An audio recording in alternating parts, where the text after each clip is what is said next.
Boa noite, pessoal, tudo bem?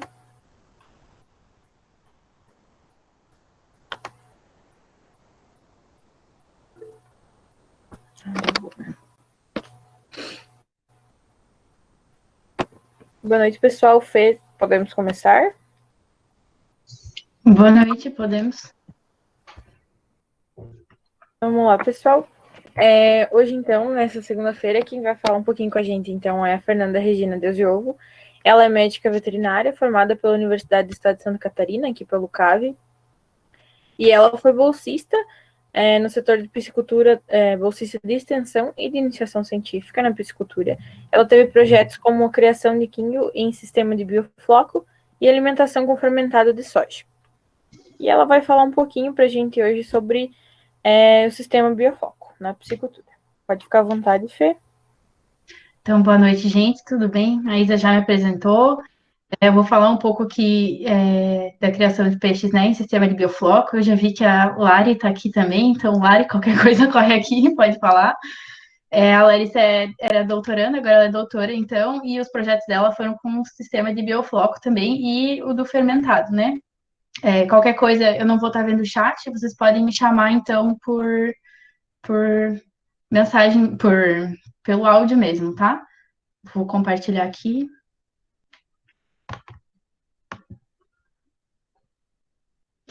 Acho que vocês estão vendo.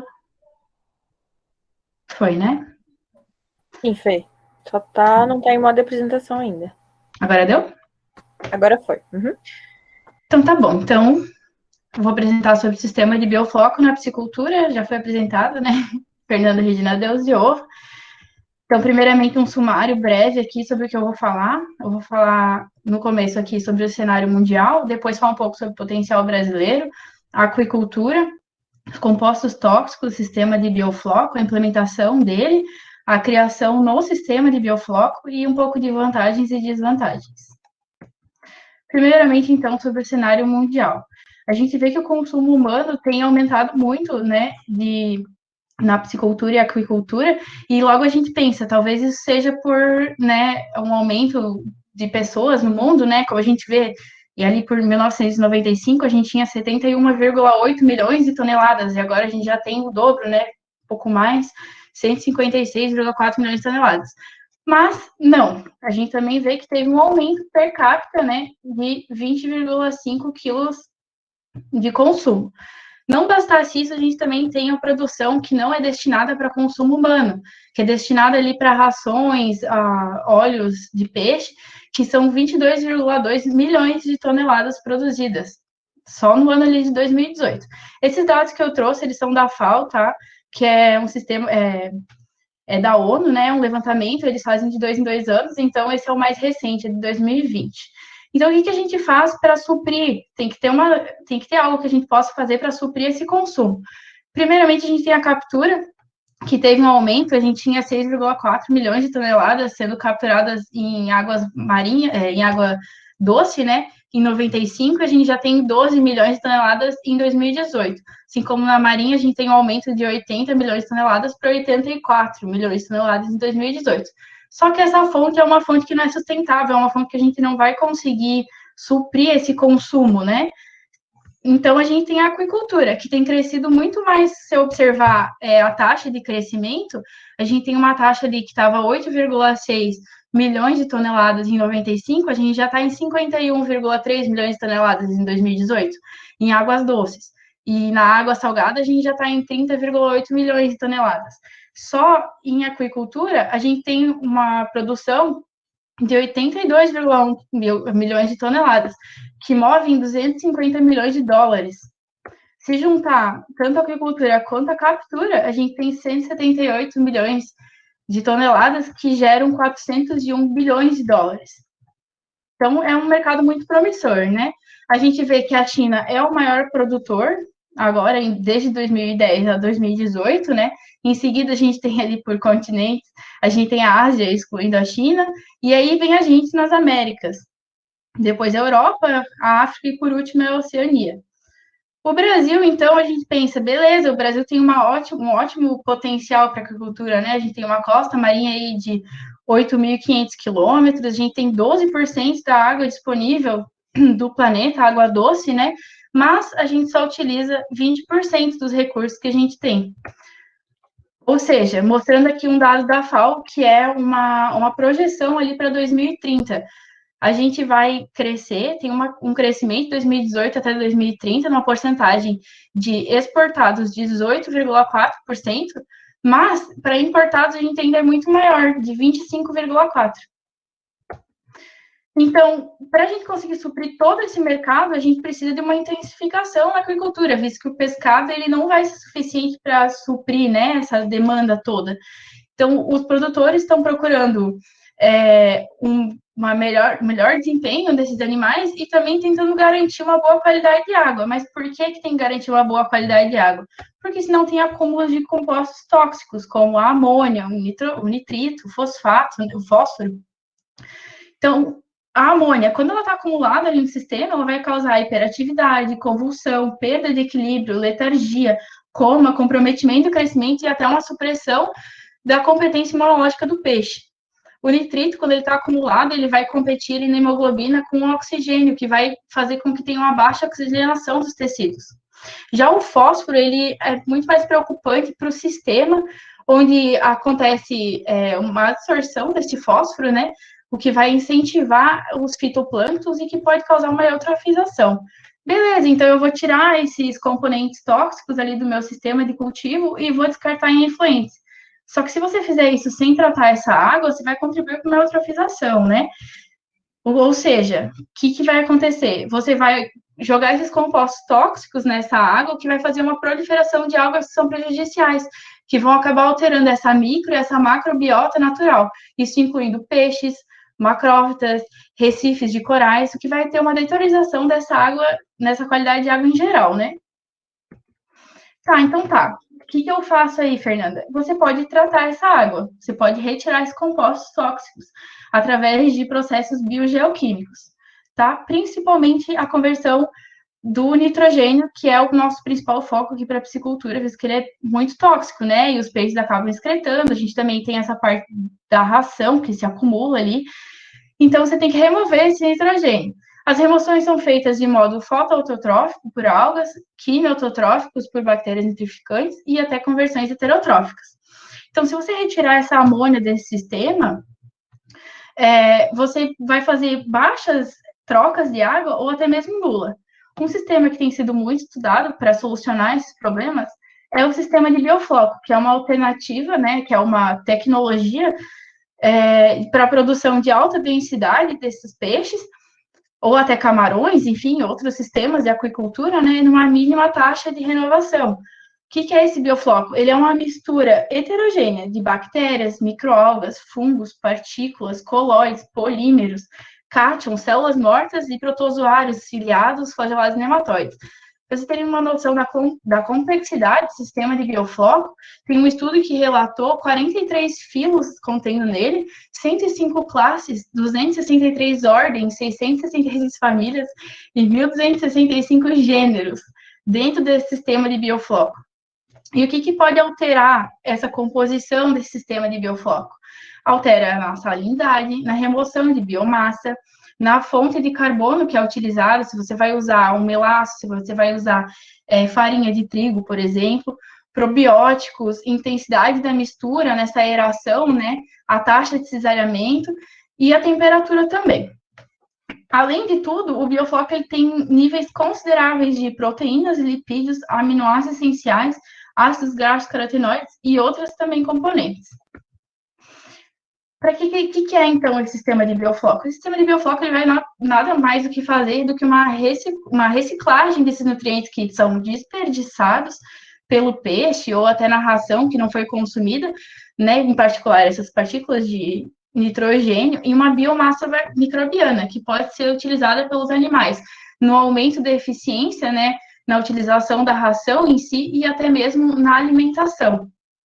Então, o principal foco no sistema de biofloco é a microbiota heterotrófica, tá? Que é estimulada a crescer por uma taxa de relação de carbono e nitrogênio que a gente tenta manter em 15 ou 20, tem estudos aí para 1, E como é que é feito isso, né? Por que que é feito? Porque esse carbono e nitrogênio, eles são utilizados na mesma conversão para essa biomassa microbiana, então eles são necessários. Então, quando tem um grande nível de nitrogênio e não tem o nível suficiente de carbono, essa conversão não vai acontecer. A gente calcula isso, esses níveis de nitrogênio, através de um cálculo de base na quantidade de nitrogênio dessa ração que vai ser convertida, né? Essa amônia. Ou também a gente utiliza os testes de amônia para fazer um controle mais rápido. E aí a gente adiciona fontes de carbono de fácil acesso, como a glucose ou até o melácio, né? Aqui eu trouxe uma tabela para vocês terem mais ou menos uma noção, uma comparação de um estudo que tem a fonte ali do lado, uma comparação na composição do biofloco com dieta ali de camarão e, eu não sei se vocês conseguem ver minha seta, e a dieta de peixe, tá? O que eu gostaria bastante mais assim, focar, né, é nos aminoácidos essenciais, que a gente observa aqui uma quantidade bem maior no biofloco, que mostra que melhor, tem sim, pode promover, né, uma melhoria aí na saúde e no desempenho zootécnico, né, dos animais criados nesse sistema. Tá bom, mas eu quero ter um sistema de biofloco, e aí, como é que eu faço? Tem uma produção, quero ter esse sistema. Você tem duas formas de fazer esse sistema. Você pode fazer ou retirando, pegando já de culturas prontas de biofloco, né? Ou você pode criar o seu biofloco, se é autossuficiente, vou criar meu biofloco. Beleza, como é que eu faço? Para você criar o seu biofloco, você precisa deixar, criar peixes em um tanque sem recirculação de água, tá?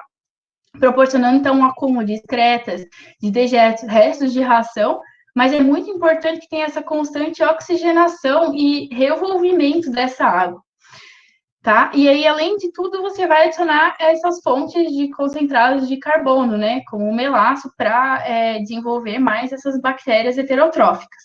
Um estudo, então, de Larissa Cunha, em 2016, no seu projeto de mestrado, é um exemplo aqui que eles fizeram o próprio biofloco para o mestrado, onde eu achei muito interessante ressaltar aqui nas duas primeiras semanas, foi adicionado diariamente probiótico. Mas se a gente viu que não precisa de probiótico, por que eles adicionaram? Porque esse probiótico vai fazer com que essas bactérias heterotróficas que a gente deseja, elas consigam prevalecer, né? Porque as bactérias, elas estão em constante competição, as bactérias ruins, né, as que a gente não quer, e as bactérias que a gente quer, que são as heterotróficas. Aí, além disso, eles adicionaram ração comercial como a fonte de nitrogênio e o melaço como fonte de carbono. Eles monitoraram diariamente a temperatura, o oxigênio dissolvido, o pH, amônia e o nitrito, e só depois dessas 2 semanas que daí foram introduzidos os peixes para o experimento. Tá, mas e aí? Todos os peixes podem ir nesse sistema de biofloco? Não são todos os peixes que podem ir nesse sistema de biofloco. O peixe, ele precisa ter uma capacidade de aguentar, né, se adequar a uma alta densidade de estocagem. Ele precisa ter uma capacidade também de suportar um acúmulo, né, um possível acúmulo de compostos nitrogenados, porque pode acontecer desse sistema desequilibrar um pouco e acumular um pouco desses nitrogenados. Ele precisa ter essa possibilidade de se alimentar de plânctons, né, de fitoplânctons, e ele precisa suportar também o volume de sólidos suspensos. Tem estudos já que mostram de alguns, por exemplo, peixes nativos nossos, como, por exemplo, o lambari e o rabo amarelo, que mostrou que a produção deles no sistema de biofloco permitiu uma alta densidade de estocagem sem que afetasse o desempenho zootécnico deles.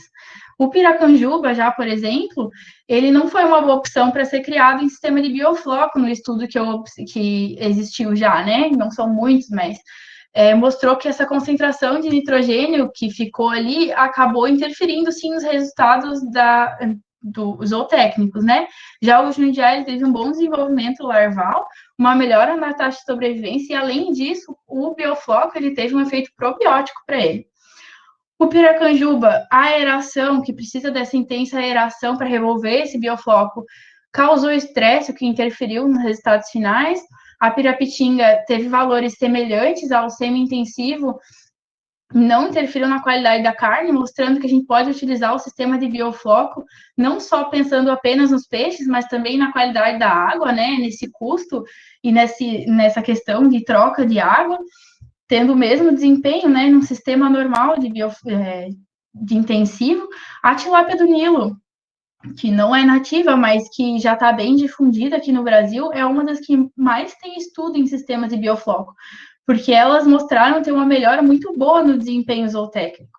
E os Kingles, para mostrar também que não é só peixe de carne, né, para carne, mas também ornamentais, como foi ali o foco de projeto da Lari, do doutorado aí, e também o da minha iniciação científica e extensão, mostrando que a produção dos Kingles em sistema de biofloco teve uma melhora no desempenho dele, ele ficou mais bonito, teve uma melhora também no sistema imunológico.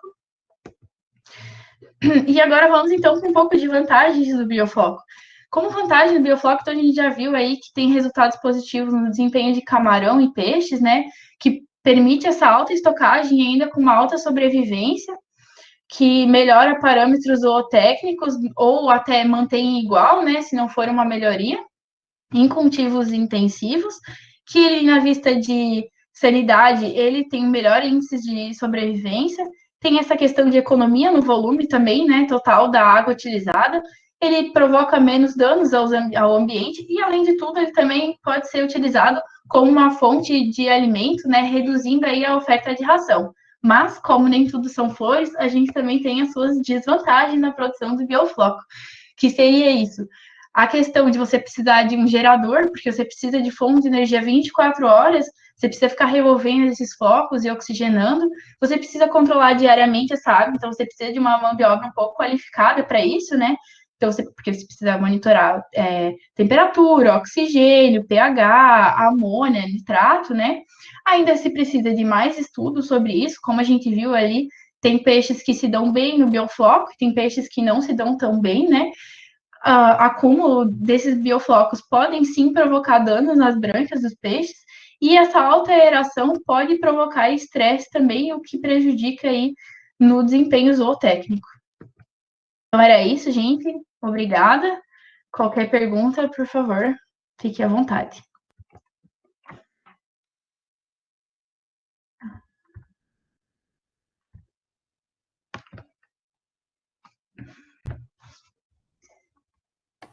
Boa noite, Fê. Boa noite. Obrigada, primeiramente. É um assunto muito. Eu mesmo na graduação não entendia muito sobre isso, eu achava que era muito legal. E toda vez que eu converso com você, você fala disso e eu aprendo alguma coisa diferente.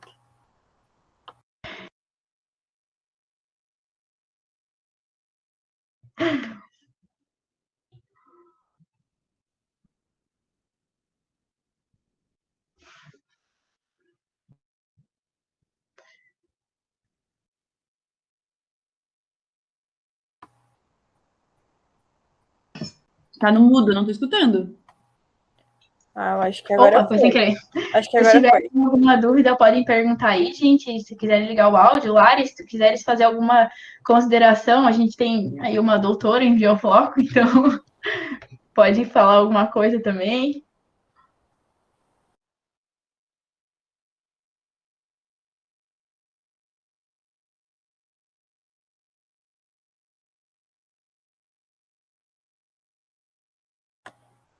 Fê, você está acompanhando o chat ali? O Leonardo fez uma pergunta. Não sei se você quer.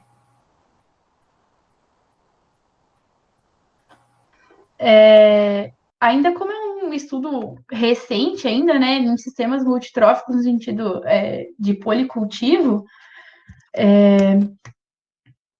tem que ser adequado, tem que sobreviver a esse sistema, né? Tem que se adequar aí às questões de alta densidade, também essa concentração de nitrogênios às vezes, né? Mas ainda não, eu não achei nenhum estudo que indique essa possibilidade, sabe? De criação. Mas eu acredito que seja possível. Não sei, Lari, que você sabe alguma coisa sobre isso? Junte-se a nós, corre aqui, Larissa.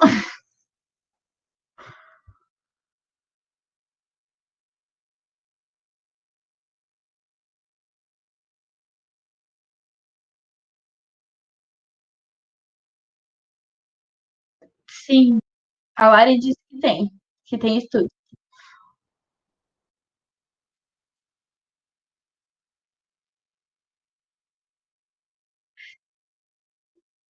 Sim, na verdade, a intenção ali do biofloco é você ter uma taxa mínima, assim, praticamente nula de recirculação, de retirada de água, né, de troca de água. A Lari disse que pode ser produzido camarão com espécies de peixe, porque realmente, né, se tem a produção já de camarão, na verdade, a produção de camarão acho que está bem mais difundida do que a própria produção de peixe nisso, né, já é utilizado mais comercialmente até.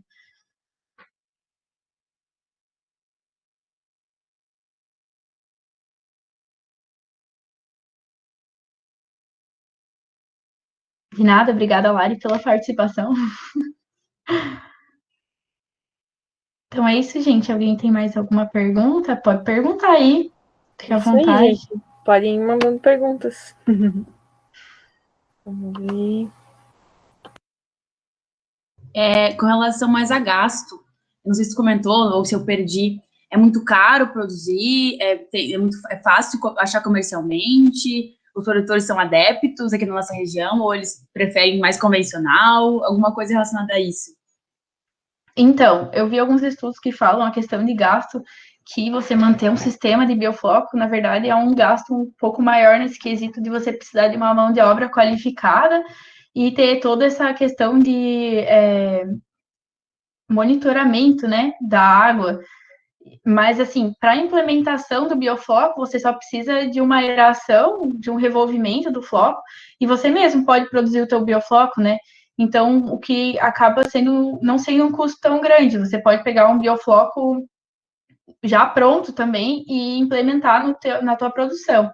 Quanto a adepto, né? O pessoal a ser adepto ali, eu acho que esse sistema ainda está sendo difundido, sabe? É uma coisa ainda um pouco recente. Então, assim, de conhecimento com produtores, eu acho que é mais questão de saber mesmo sobre isso.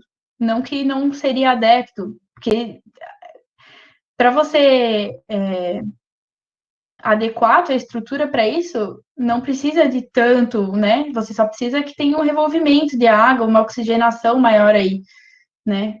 E aí, Lari, fala aí, o que você sabe aí, compartilha.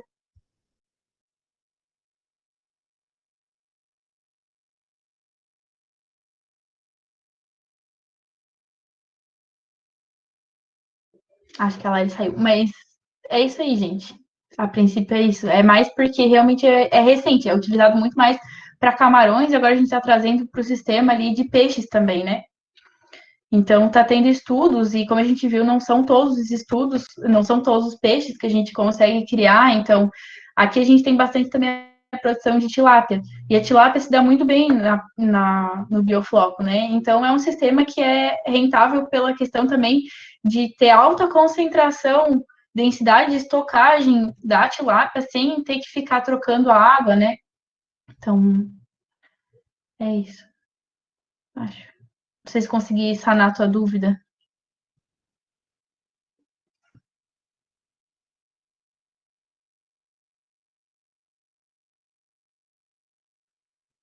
Então tá bom. Acho que é isso. Você tá no mudo.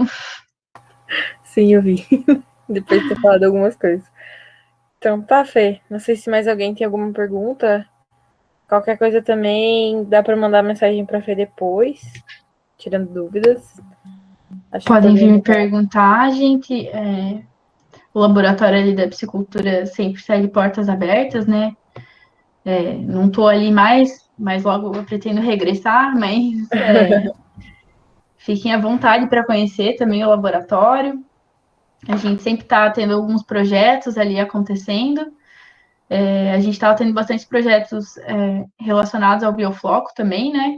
Então, se tiverem alguma dúvida, só entrar em contato. O laboratório ali tá com as atividades, Fê? Sim, tá. A princípio, pelo que eu sei, tá acontecendo alguns projetos ali. Não sei se agora eles estão na parte já de análise, né? De água e dos índices zootécnicos, mas Eu acredito que esteja. Eles estão também adequando agora para os próximos projetos que vão acontecer no semestre que vem agora, né? Em agosto, a princípio, também. Beleza, então, Fê. Acho que era isso, não. Acho que ninguém vai mandar mais nenhuma pergunta, eu acho. Se quiserem mandar também, pessoal, dá para mandar para a Fê depois, bem tranquilo. E vou agradecer a Fê, né, por ter disponibilizado esse tempo para falar um pouco com a gente sobre biofoco, que é uma coisa que não é muito conhecida, pelo menos eu acho, e é um negócio bem, bem legal.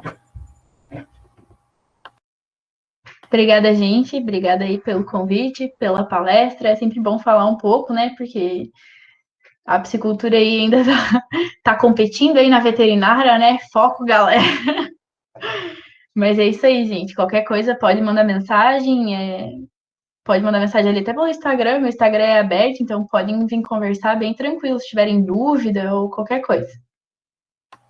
Certo, então, Fê, muito Certo? obrigada. Obrigada, gente. Boa noite. Boa noite, pessoal.